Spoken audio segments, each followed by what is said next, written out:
Olá, é um prazer ter você aqui mais uma vez na First School. E hoje vamos falar sobre a grande obra de Ludwig von Mises, um dos pensadores de maior destaque no século XX e, acima de tudo, suas ideias notáveis e contribuições à ciência econômica. É uma grande honra estar aqui para conversarmos sobre um dos livros mais importantes da tradição liberal do século XX, As Seis Lições de Ludwig von Mises. Esse livro é curto, mas as ideias que ele contém são poderosas. São lições que ajudam a explicar por que algumas nações prosperam, enquanto outras ficam presas à pobreza, à instabilidade e à repressão. Hoje, eu quero levar vocês a uma jornada, não apenas pelas lições de Mises, mas também pelos sistemas que ele analisa. O capitalismo, o socialismo, o comunismo e o intervencionismo. E vamos ilustrar cada conceito com exemplos históricos concretos. Da Alemanha à Coreia, da Venezuela ao Chile, dos Estados Unidos à União Soviética. Vamos com você, professor. Uma ótima noite para você, garotinho, e para todos que estão aqui conosco para entender um tema tão importante para a sociedade e para uma evolução próspera do ser humano. Vamos lá. Capitalismo, o motor do progresso. Vamos começar falando sobre o capitalismo. O capitalismo é um sistema baseado na propriedade privada, no livre mercado e na busca por lucro. Mises nos mostra que, quando os indivíduos têm liberdade para produzir, inovar e investir, toda a sociedade se beneficia. Exemplo, os Estados Unidos, um país que desde o século XIX adotou fortemente o capitalismo. Foi lá que surgiram inovações como o automóvel de Henry Ford, o avião dos irmãos Wright, a tecnologia de computadores e a internet. Tudo isso porque o sistema dava liberdade e incentivo para empreendedores arriscarem. O capitalismo não significa ausência de desigualdade, mas significa criação constante de riqueza. Significa que até os mais pobres, ao longo do tempo, têm acesso a bens que antes eram impensáveis: smartphones, medicamentos, transporte aéreo. Tudo isso é fruto do capitalismo. O que você tem para acrescentar, Rafa? Fala aí pra gente. Tudo bem, professor. Uma ótima noite para você e para todos que estão nos assistindo. É uma honra estar aqui com todos vocês. Vamos para uma parte complexa e incomoda. Falaremos sobre o socialismo, a promessa que nunca se cumpre. Agora, vamos ao socialismo. Mises diferencia o socialismo do comunismo. Enquanto o comunismo prega a abolição completa da propriedade privada, o socialismo é uma versão mais moderada, mas igualmente problemática. No socialismo, o Estado controla setores estratégicos da economia. Ele decide onde investir, quanto cobrar, quem pode ou não competir. Exemplo, o Reino Unido após a Segunda Guerra Mundial. Os governos socialistas nacionalizaram setores inteiros: ferrovias, siderurgia, minas de carvão. O resultado? Baixa produtividade, falta de competitividade e um país que crescia muito menos do que poderia. Foi apenas com reformas liberais, a partir dos anos 1980, que o Reino Unido voltou a ter fôlego econômico. O socialismo é sempre vendido como um caminho para a igualdade, mas o que ele cria, na prática, é estagnação. Volto com você, professor. Valeu, Rafa. Vou pegar esse gancho e falar sobre o intervencionismo. O meio-termo instável Mises dedica grande parte de sua obra a criticar o intervencionismo. Esse sistema não elimina o mercado, mas tenta controlá-lo com regulações, subsídios, congelamentos de preços e manipulações monetárias. O problema é que o intervencionismo cria distorções. Quando o governo controla o preço de um produto, ele gera escassez.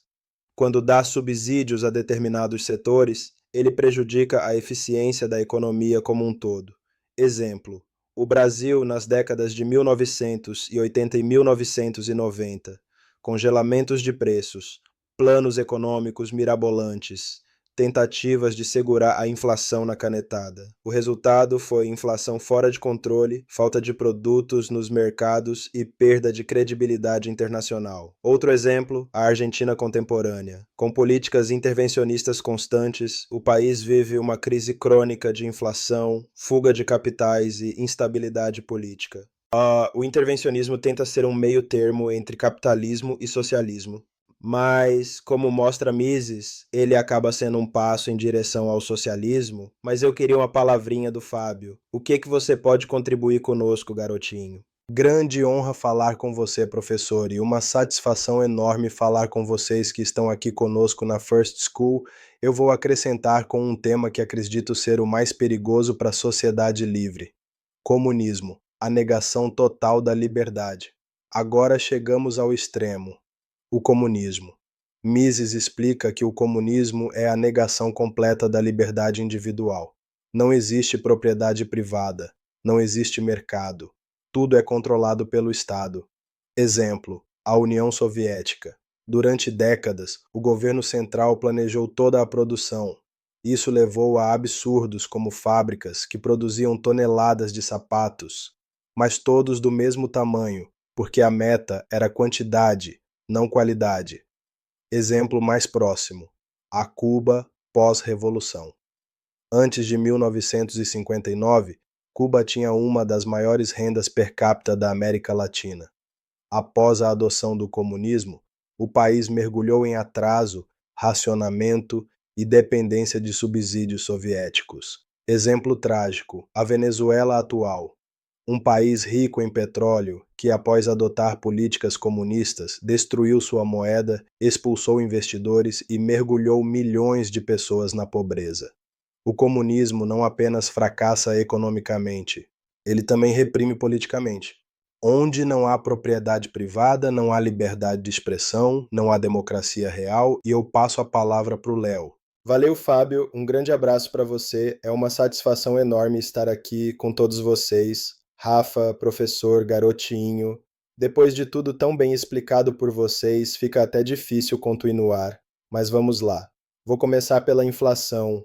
O imposto escondido Mises dedica uma lição inteira à inflação. Ele explica que a inflação é sempre consequência de políticas estatais. Exemplo histórico: a Alemanha de Weimar nos anos de 1920. Uma hiperinflação tão grave que salários eram pagos de manhã e já não valiam nada à tarde. Exemplo atual: a Venezuela, que chegou a ter inflação de milhões por cento. Pessoas recebiam pilhas de dinheiro que não compravam sequer uma refeição. Mises chama a inflação de imposto oculto. Um imposto cruel porque atinge mais duramente os pobres e a classe média. Somente um sistema de responsabilidade fiscal, típico do liberalismo, pode proteger a moeda e a confiança de um país. Investimento externo e confiança internacional. Outra lição central de Mises é a importância do investimento estrangeiro. Ele mostra que o capital só vai onde há segurança jurídica e liberdade econômica. Exemplo positivo: o Chile pós-1970. Devolvo para você, Rafa. O que você pode acrescentar? Valeu, Léo. Vamos continuar com política e estatismo. Mises alerta ainda para os riscos do estatismo. Quando o Estado se vê como o grande solucionador de problemas, ele na verdade cria mais problemas. Exemplo: o Plano Cruzado no Brasil. Congelamento de preços, confisco de salários, promessas de controle da inflação. Funcionou por alguns meses e depois desmoronou em crise, escassez e desconfiança. O estatismo parte da ilusão de que alguns burocratas, em gabinetes distantes, sabem melhor do que milhões de consumidores e empresários espalhados pela sociedade.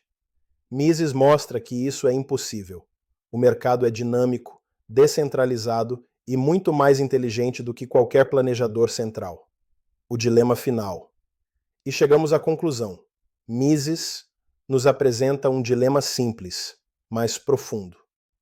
Ou escolhemos a liberdade econômica, representada pelo capitalismo liberal, e então teremos prosperidade, inovação e desenvolvimento.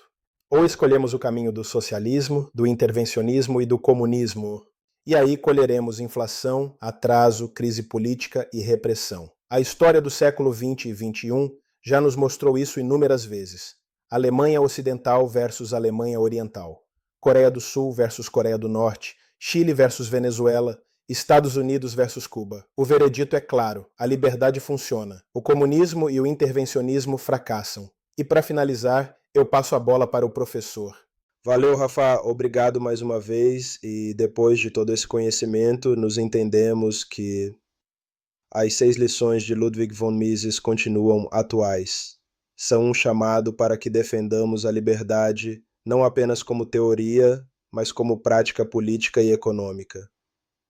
A prosperidade não é fruto de promessas governamentais. Ela nasce da liberdade das pessoas em produzir, trocar, investir e criar. Que possamos aprender com a história e escolher sempre o caminho da liberdade. Espero que tenham gostado demais essa aula e, se assim for, considerem se inscrever no nosso canal, nos ajudem a levar conhecimento e entendimento para mais pessoas. Muito obrigado, um forte abraço e até a próxima.